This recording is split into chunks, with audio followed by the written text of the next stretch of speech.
Yes, good morning students. In earlier class we have learnt about functions of epithelial tissue. What are the functions of epithelial tissue? Mainly the epithelial tissue covered all over the body of the upper surface. Maybe cell, that is, or tissue or organ, and whatever body parts present inside our body or outside of our body, the entire organs covered with epithelial tissue. And inner parts such as we learned blood vessels, kidneys, oral cavity along with alimentary canal. What is alimentary canal? From the oral cavity to anus, what are the organs present? This entire organs are belongs to alimentary canal, oral cavity, esophagus, stomach, small intestine, large intestine, anus. Until that, this entire membrane, entire system, alimentary canal or digestive canal or digestive system enclosed with only this kind of epithelial tissue. Listen. So yeah, when we have observed the epithelial tissue under the microscope, how can we get the epithelial tissue? We can get the epithelial tissue by scratching the cheek cell. Cheek. Here cheek is there. The cheek cell, when we rupture that, a small membrane should be come out. So then that the membrane, when we observe under the microscope, then they should show different kinds of structures. Somewhere may be simple, very simple, one cell membrane thickness is there, and somewhere may be more than one cell thickness is there. So it is a very simple tissue. What is simple tissue? Epithelial tissue is a very simple tissue. And what is the function of this tissue? This should protect all internal organs and external organs, because only it is laid wherever it is maybe thinly there and the very thickness is there. Mainly it should protect internal and external parts of the body or cells, and not only that is, so this epithelial tissue should adhere each and every cell, adhere to stick to catch or to stick each and other without losing the cells. It acts as a sticky substance. So most of the cells are packed each other along with this epithelial tissue to pack, because heart is there. Heart has different kinds of cells are there, different kinds of tissues are there, smooth and hard muscles are there. To pack each and other hard muscles and as well as smooth muscles, it has required some kind of sticky membrane. What is that sticky membrane? This epithelial tissue only acts as a sticky membrane to adhere each and every cell or organ or tissues.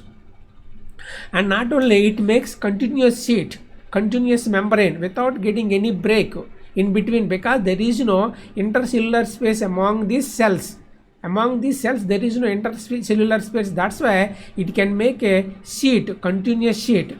And not only that is, it covered all over the tissues, all over the tissue. What are the tissues? Blood tissues maybe, connective tissues maybe, or what are the tissues present inside our body? All those should be external membrane and internal membrane. Both membranes are enclosed along with this epithelial tissue. So wherever this tissue is present or this membrane is there, this membrane may be allow some material and refuse some material. Later we will discuss about what are the material should be allowed, and wherever these material should be allowed into the body part, and wherever the material should be diffused from the body part to external environment. Later we will discuss about that. And mainly what is happening, that cells are there, two cells are there, or two tissues are there, and two organs are there. Each and every cell and each and every tissue and each and every organ has been separating along with this membrane only. What is this membrane? Epithelial membrane only. So epithelial membrane doing different kind of activities. Later we will discuss about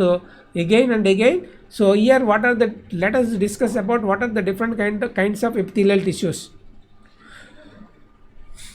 Wherever this epithelial tissue present inside our body, mainly these are 4 kinds. What are 5 kinds are there? Here 4 kinds. I showed only 4 kinds, but 5 kinds of tissues are there, epithelial tissues.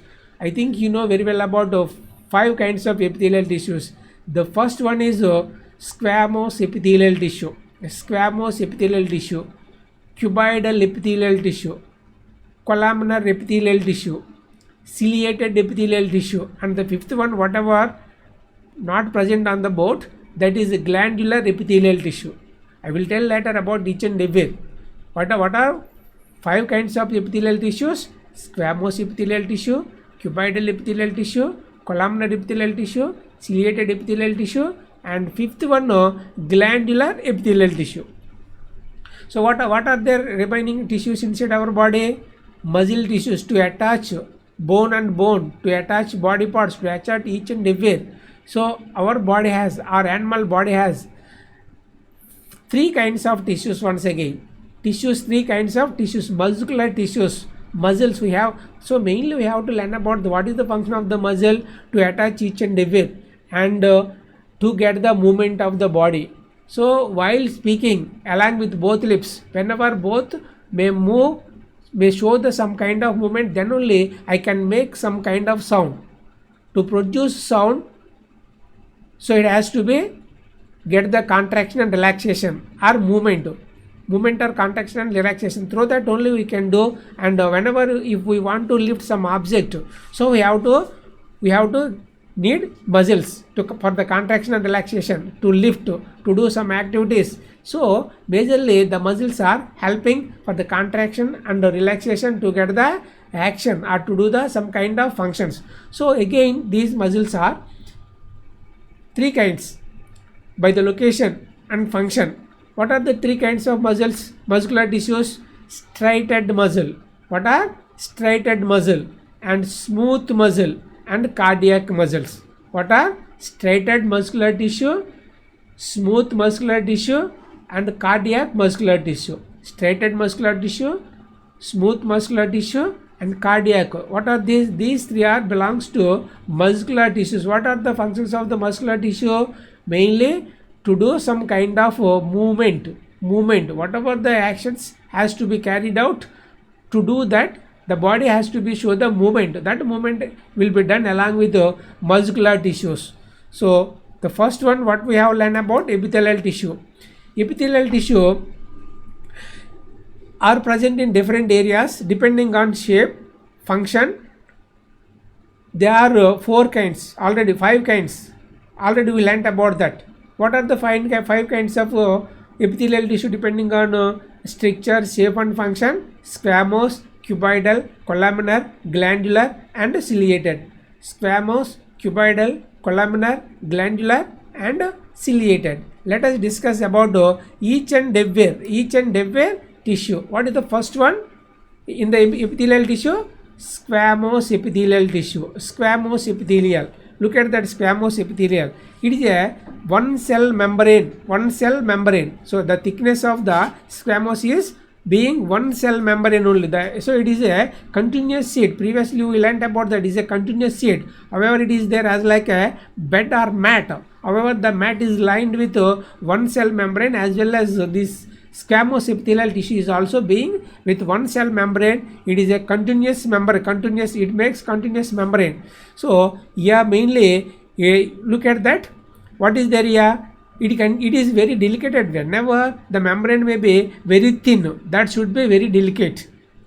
Mainly this kind of, what is this kind of, this squamous epithelial tissue present in the inner lining of the mouth and nose. Don't forget that. So here nose, we have 2 nostrils. These 2 nostrils are also lined with this squamous epithelial tissue. Not only ear, the inner ear is also lined with squamous epithelial tissue, and the oral cavity or buccal cavity, lining of the buccal cavity is also lined with one membrane. That's why previously I told you, when we scratch on the inner cheek cell, immediately it can get ruptured. A small portion we can get it, but as well as whenever if you scratch on the skin, we can't get it, because it has more than one cell membrane on the skin. But here somewhere one cell membrane is there, and somewhere maybe 2 cells and 3 cell thickness is there. So the squamous epithelial tissue has only one cell membrane. That's why it is very delicate membrane. Where is this squamous epithelial tissue? The squamous epithelial tissue has inner lining of the mouth and inner lining of the nostril cavity. Not only that, is along with these 2, esophagus. What is the esophagus? Esophagus is a food pipe. What is it? Food pipe. We have 2 canals to transport air and food, into the body parts. While inhaling air and having that food, that two material should be sent into the inner parts along with one is trachea and another one is esophagus. Esophagus is also known as food pipe. So this esophagus, what is esophagus? Food pipe. The food pipe is also lined with only thin membrane, squamous epithelial tissue. Don't forget that. So the squamous epithelial tissue present inner membrane of the oral cavity and food pipe. The inner membrane of the food pipe is also lined with squamous epithelial tissue. And not only that is, along with this, pericardium. Do you know where is the pericardium and what is the pericardium? Pericardium is a membrane. Pericardium is a membrane which is made up of striated muscle, but it is a squamous epithelial tissue. Even though that is a striated muscle, it is a squamous epithelial tissue. Do you know where is the pericardium? Pericardium is the outer membrane of the heart. Heart is there. We have heart. The heart is protected along with two-layered membrane. Outerly two-layered membrane is there. That is only pericardium. Outerly the heart is enclosed with two-layered membrane, that is pericardium. Between these two membranes contain pericardial fluid is there to protect from physical injuries, to protect from physical injuries and blows. So what is there in between two membranes? Pericardial fluid. So this pericardium membrane is also lined with only squamous epithelial tissue. And alveoli. Where is alveoli? Alveoli is the terminal parts of the bronchiole. The bronchiole are the terminal parts of the bronchi. The bronchi is the terminal part of the trachea. So the terminal part of the respiratory tract is alveole. That alveole is also lined with squamous epithelium, one thin membrane, because it has to do different kind of functions.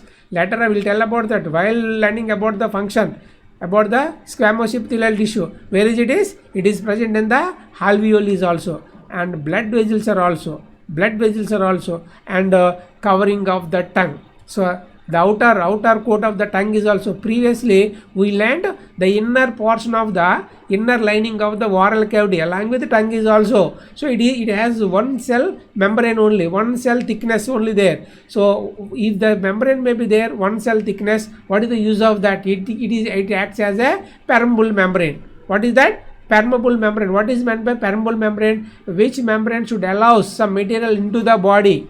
That is permeable membrane. When we kept some material into the oral cavity or tongue, we can sense the taste whenever that food is digested in the oral cavity, because this thin membrane can absorb the digested food or dissolved food on the tongue only, on the not all over the body, on the tongue only can absorb it. But oral cavity is also lined with squamous, but at that area the squamous epithelial tissue cannot absorb the material, only on the tongue, only on the nose, in the nostrils, not on the in the nostrils. The nostrils are also can absorb the air, absorb the chemicals, not air, chemical, whatever may be dissolved in the air. So the nose is also contain this squamous epithelium is there. So mainly wherever the sense organs are there, all those sense organs lined with squamous epithelial tissue to find out the taste, to find out the smell,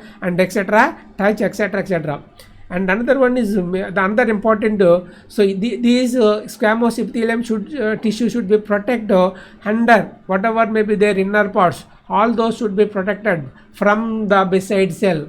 Whenever the basal cell may be damaged, so the damaged cell try to damage the next healthy cell. So to protect from damaged cells, it should make what happened. Maybe this membrane should be refused while entering into the body. Not only foreign germs, not only maybe poison, along with whatever the material present, what are the old age cells or damaged cells, try to enter the damaged decayed material, try to enter into the body, then these cells should be refused from them. And also it is giving mechanical strength to the body. So previously I told you while learning about the epithelial tissue, again squamous epithelial tissue doing what is that is refuse while entering any farm germs into the body. So majorly, so different kind of epithelial tissues are there. Among them, this squamous epithelial tissue should refuse when they try to enter into while invading food material. Whenever they found our body, they should easily enter into our body. So here defense is there, prime defense is there. What is the prime protector or prime defense? The epithelial, squamous epithelial tissue is a prime defense of the body. So that's why skin is the prime defense of the body. We learned in earlier class. So on the skin, once again, what is there? Squamous epithelial tissue. This squamous epithelial tissue acts as a defense, the prime defense of the body. That's why it should refuse, and as well as the chemicals whenever try to touch on the body, immediately they should refuse them. Example, oral cavity and eye. Oral cavity secretes some enzymes. So in that enzyme is also contains some HCl, is the hydrochloric acid. Without destroying the inner delicate parts, so it should secrete some enzymes to neutralize the HCl. So mainly it is helping from the chemical and drying and different kinds of parts of the body. Okay, so later here what are there here? Different kind of actions carried out along with the squamous epithelial tissue: drying from chemical protection from the chemical and farm germs, and also giving the mechanical support, and also absorbing to sense the taste or smell, whatever may be that. Later we will discuss about cuboidal epithelial tissue. Thank you.